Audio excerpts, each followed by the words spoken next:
ಮಾತೆರೆಗ್ಲ ನಮಸ್ಕಾರ. ನಾನು ನಿಮ್ಮ ಅಶ್ವಿನ್. ನೀವು ನೋಡ್ತಿದ್ದೀರಾ ಮಾಣಿಕ್ಯ ಮಿತ್ರ ಬ್ಲಾಗ್ಸ್. ಇವತ್ತಿನ ಇನ್ನೊಂದು ಹೊಸ ವಿಡಿಯೋಗೆ ನಿಮಗೆಲ್ಲರಿಗೂ ಆತ್ಮೀಯವಾದಂಥ ಸ್ವಾಗತ ಸ್ನೇಹಿತರೆ. ಉಡುಪಿ ದೇವಸ್ಥಾನ ಉಂಟಲ್ವ ಸ್ನೇಹಿತರೆ, ಉಡುಪಿ ದೇವಸ್ಥಾನದಲ್ಲಿ ಅಷ್ಟಮಠಗಳು ಅಂತ ಉಂಟು, ಅಂದರೆ 8 ಮಠಗಳು ಅಂತ ಉಂಟು. ಅಷ್ಟಮಠಗಳಲ್ಲಿ ಒಂದು ಸಂಪ್ರದಾಯ ಉಂಟು ಸ್ನೇಹಿತರೆ.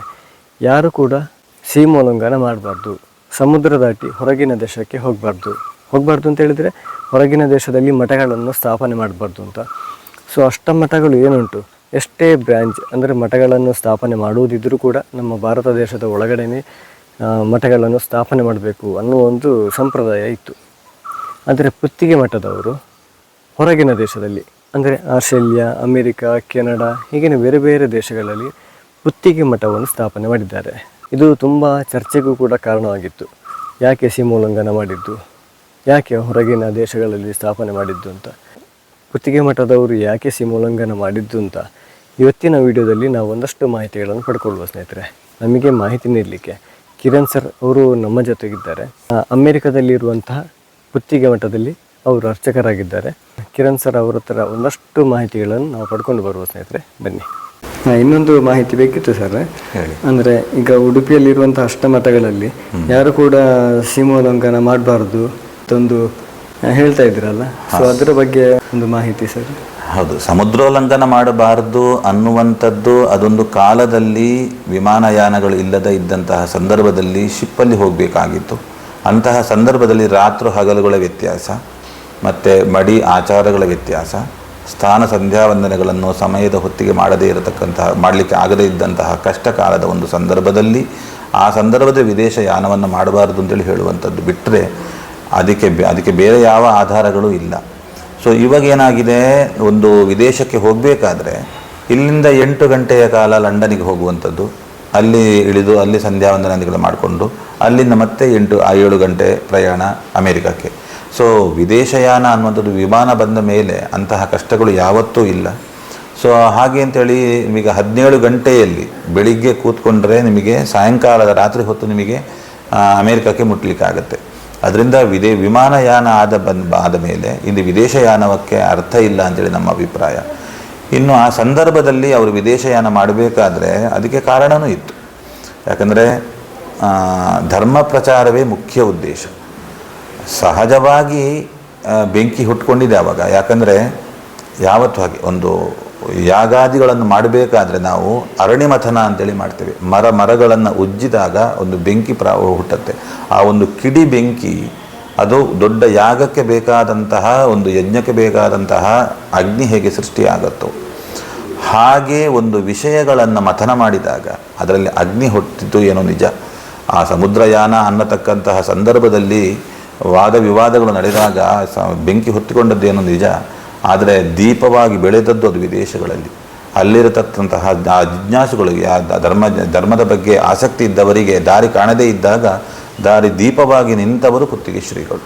ಸೊ ಇವತ್ತು ವಿದೇಶಗಳಲ್ಲಿ ಹೋಗಿ ನೋಡಬೇಕಾದಂತಹ ವಿಷಯ ಏನು ಹೇಳಿದಾಗ ಅಲ್ಲಿ ಇರತಕ್ಕಂತಹ ಮಂದಿರಗಳು, ಅಲ್ಲಿ ಇರತಕ್ಕಂತಹ ಪೂಜಾ ವಿಧಾನಗಳು, ಅಲ್ಲಿ ಮಾಡತಕ್ಕಂತಹ ಪೂಜಾ ಕೈಂಕರ್ಯಗಳನ್ನು ನೋಡಿದಾಗ ನಿಮಗೆ ತಿಳಿಯುತ್ತೆ. ಯಾಕಂದರೆ ಯಾವತ್ತು ಹೋಗಿ ನೋಡಿದವರಲ್ಲಿ ಪ್ರಶ್ನೆ ಹಾಕಬೇಕೇ ಹೊರತು ಹೋಗದೆ ಇಲ್ಲಿ ಕೂತ್ಕೊಂಡು ಹೇಳುವವರಿಗೆ ಅರ್ಥವೇ ಇಲ್ಲ. ಯಾಕಂದರೆ ಅಲ್ಲಿ ಇರತಕ್ಕಂತಹ 3 ಹೊತ್ತು ಪೂಜೆಗಳು ನಡೆಯುತ್ತೆ. ಮಧ್ಯಾಹ್ನ ಸಾಯಂಕಾಲ ಅನ್ನದಾನ ನಡೆಯುತ್ತೆ. ಯಾವ ಹಣಗಳನ್ನು ಬಯಸದೆ ಬಂದವರಿಗೆ ದೇವರ ದರ್ಶನ, ದೇವರ ತೀರ್ಥ ಪ್ರಸಾದ, ಊಟ ಪ್ರಸಾದ ಎಲ್ಲವೂ ನಡೀತಾ ಇರುವಂಥದ್ದು ಪುತ್ತಿಗೆ ಮಠದ ಅಷ್ಟೂ ಬ್ರ್ಯಾಂಚುಗಳಲ್ಲಿ ನಡೆಯುತ್ತೆ.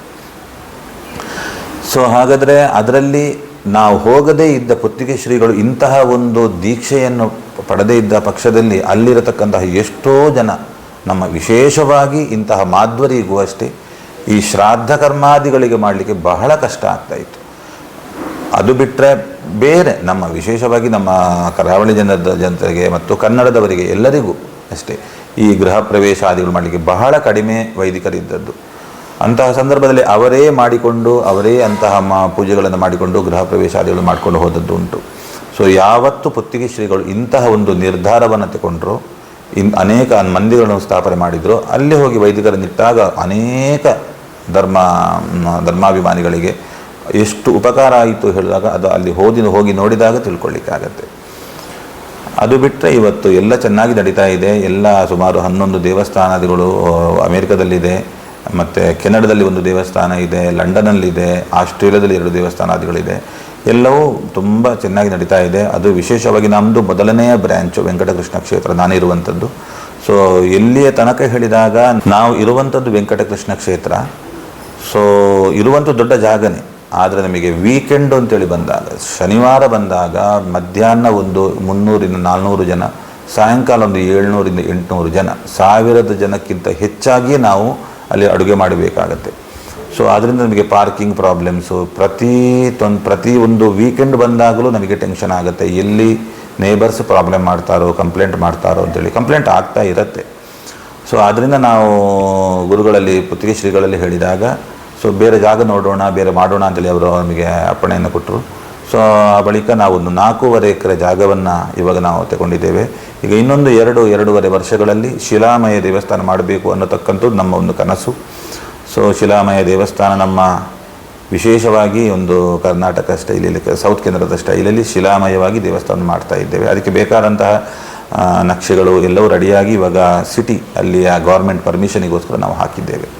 ಮೊನ್ನೆ ಉಜಿರೆಯ ಜನಾರ್ದನ ದೇವರ ಒಂದು ಆಮಂತ್ರಣ ಪತ್ರಿಕೆಯಲ್ಲಿ ನೋಡಿರೋ ಪ್ರಕಾರ ಇನ್ನು ಮುಂದಿನ 12 ವರ್ಷಗಳಲ್ಲಿ 155 ದೇಶಗಳಲ್ಲಿ ಹೊಸ ಪುತ್ತಿಗೆ ಮಠ ಸ್ಥಾಪನೆ ಆಗಬೇಕು ಅಂತ ಒಂದು ಮಾಹಿತಿ ನೋಡಲಾಗಿತ್ತು. ಗುರುಗಳ ಒಂದು ಆಸೆ ಏನು ಹೇಳಿದಾಗ 108 ದೇವಸ್ಥಾನಾದಿಗಳನ್ನು ವಿದೇಶಗಳಲ್ಲಿ ಸ್ಥಾಪನೆ ಮಾಡಬೇಕು ಅಂತೇಳಿ ಅನ್ನತಕ್ಕಂಥದ್ದು ಅವರ ಕನಸು. ಸೊ ಬಹುಶಃ ಅದು ಆಗತ್ತೆ. ಯಾಕಂದರೆ ನಮಗೆ ತೊಂದರೆ ಇರುವಂಥದ್ದು ವೈದಿಕರ ತೊಂದರೆ. ಇಲ್ಲಿಂದ ಅಲ್ಲಿಗೆ ಹೋಗಲಿಕ್ಕೆ ಕರ್ಕೊಂಡು ಹೋಗಲಿಕ್ಕೆ ವೀಸಾದ ತುಂಬ ಪ್ರಾಬ್ಲಮ್ಸ್ ಇರುತ್ತೆ. ಸೊ ಆದರೆ ಕ್ರಮೇಣ ಅದೆಲ್ಲ ಪರಿಹಾರ ಆಗತ್ತೆ. ಕನಸನ್ನು ಭಗವಂತ ನನಸು ಮಾಡಿಯೇ ಮಾಡ್ತಾನೆ ಅನ್ನತಕ್ಕಂಥ ನಂಬಿಕೆ. ಸೊ ಅವರ ಕನಸು ಹೌದು, 108 ದೇವಸ್ಥಾನ ಮಾಡುವಂಥದ್ದು ಪುತ್ತಿಗೆ ಶ್ರೀಗಳ ದೊಡ್ಡ ಕನಸು. ಯಾಕಂದರೆ ಈಗ ನೀವು ಇರುವಂಥ ಅಮೆರಿಕದಲ್ಲಿ ಅಲ್ಲಿ ದೇವರ ಇಚ್ಛೆ ಅಂತೆ ದೇವರ ಇಲ್ಲಿಂದ ತಿರುಪತಿಯಿಂದ ಅಲ್ಲಿಗೆ ಹೋಗಿ ಅಲ್ಲಿ ನೆಲೆಸಿದ್ದಾರೆ. ಹೌದು, ಅಂದರೆ ನಮಗೆ ವಿಶೇಷವಾಗಿ ವೈಕುಂಠ ಏಕಾದಶಿ, ಈಗ ಮೊನ್ನೆ ವೈಕುಂಠ ಏಕಾದಶಿಗೆ ಸುಮಾರು 8,000-9,000 ಸಾವಿರ ಜನ ಅಲ್ಲಿ ಬಂದಿದ್ದರು ವೈಕುಂಠ ಏಕಾದಶಿಗೆ. ತುಂಬ ವಿಜೃಂಭಣೆಯಿಂದ ವೈಕುಂಠ ಏಕಾದಶಿ ಅಥವಾ ಯುಗಾದಿ, ಕೃಷ್ಣಾಷ್ಟಮಿ, ರಾಮನವಮಿ, ನರಸಿಂಹ ಜಯಂತಿ ಇಂತಹ ಅನೇಕ ಎಲ್ಲ ಹಬ್ಬಗಳು ತುಂಬ ವೈಭವದಿಂದ ನಡೀತಾ ಇದೆ. ಅದಕ್ಕೋಸ್ಕರವೇ ನಮಗೆ ತುಂಬ ಅಲ್ಲಿ ಜನ ಬರುವ ಕಾರಣ ಇವಾಗ ಇನ್ನು ದೊಡ್ಡ ದೇವಸ್ಥಾನ ಮಾಡಬೇಕು ಅನ್ನತಕ್ಕಂಥದ್ದು ಪರಿಸ್ಥಿತಿ ಉಂಟಾಗಿದೆ. ಬಟ್ ಅದು ದೈವ ಸಂಕಲ್ಪ ಅಂದುಕೊಂಡು ಅದಕ್ಕೆ ಮುಂದುವರಿಸ್ತಾ ಇದ್ದೇವೆ. ಧನ್ಯವಾದಗಳು ಸರ್. ಹಾಗಾದರೆ ಇವತ್ತಿನ ವಿಡಿಯೋದಲ್ಲಿ ನಾವು ಪುತ್ತಿಗೆ ಮಠದವರು ಯಾಕೆ ಸೀಮೋಲ್ಲಂಘನ ಮಾಡಿದ್ದು ಅನ್ನೋ ಒಂದಷ್ಟು ಮಾಹಿತಿಗಳನ್ನು ಪಡ್ಕೊಂಡಿದ್ದೇವೆ ಸ್ನೇಹಿತರೆ. ಈ ಮಾಹಿತಿಯನ್ನು ಸಾಧ್ಯವಾದಷ್ಟು ಎಲ್ಲರಿಗೂ ಶೇರ್ ಮಾಡಿ. ಎಲ್ಲರಿಗೂ ಒಂದು ಪ್ರಶ್ನೆ ಇದ್ದೇ ಇರ್ತದೆ. ಸೊ ಅದಕ್ಕೆ ಉತ್ತರ ಇವತ್ತಿನ ವಿಡಿಯೋದಲ್ಲಿ ಸಿಕ್ಕಿದೆ ಅಂತ ಅಂದ್ಕೊಂಡಿದ್ದೇನೆ ಸ್ನೇಹಿತರೆ.